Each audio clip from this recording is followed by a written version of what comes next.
জাতীয় শিশু সুরক্ষা কমিশনের হস্তক্ষেপের পরই কামাত। 24 ঘন্টার মধ্যে খোঁজ পাওয়া গেল 26 নিখোঁজ কিশোরীর। মধ্যপ্রদেশের ভোপালের একটি হোম থেকে গায়েব হয়ে গিয়েছিল 26 কিশোরী। শিশু সুরক্ষা কমিশন এই বিষয়টি সামনে আনতে শোরগোল পড়ে যায়।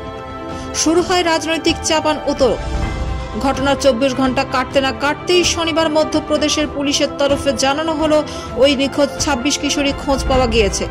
সাসপেন্ড করা হয়েছে চাইল্ড ডেভেলপমেন্ট প্রজেক্টের 2 অফিসারকে। শোকজ নোটিশ দেওয়া হয়েছে আরও 2 আধিকারিককে। যে শিশু ও নাবালিকাদের মাথার উপরে ছাদ নেই তাদের ঠিকানা ছিল ওই হোম।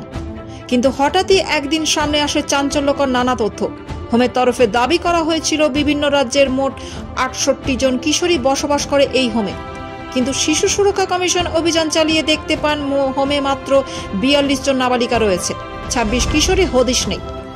এরপরই পুলিশে অভিযোগ জানানো হয়। নিখোঁজ কিশোরীদের খোঁজ শুরু হয় তল্লাশি অভিযানে। শনিবার পুলিশের তরফে জানানো হয় নিখোঁজ 26 কিশোরীরই খোঁজ মিলেছে। 10 কিশোরীকে আদমপুর চাউনি এলাকা থেকে উদ্ধার করা হয়েছে।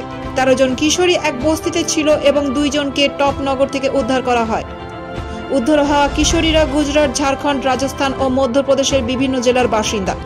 কিভাবে ওই কিশোরীরা শহরের বিভিন্ন প্রান্তে পৌঁছলো এবং সেখানে তারা কি করছিল তা খতিয়ে দেখা হচ্ছে। চলতি সপ্তাহের বৃহস্পতিবার জাতীয় শিশু সুরক্ষা কমিশনের চেয়ারম্যান প্রিয়াঙ্কা কানুনগো আঁচল গার্লস হোস্টেল নামক এই হোমে সারপ্রাইজ ভিজিটে যান।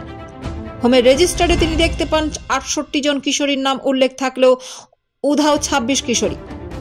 শিশু সুরক্ষা কমিশনের অভিযোগ, ওই হোমের কোনো বৈধ লাইসেন্স ছিল না, জোর করে তাদের ধর্মান্তরিত করা হচ্ছিল বলে অভিযোগ। গতকাল 26 কিশোরীকে উদ্ধারের পরেই চাইল্ড ডেভেলপমেন্ট প্রজেক্টের 2 আধিকারিককে সাসপেন্ড করা হয় কাজে গাফিলতির অভিযোগে। আরও 2 আধিকারিককে শোকজ নোটিশ দেওয়া হয়েছে।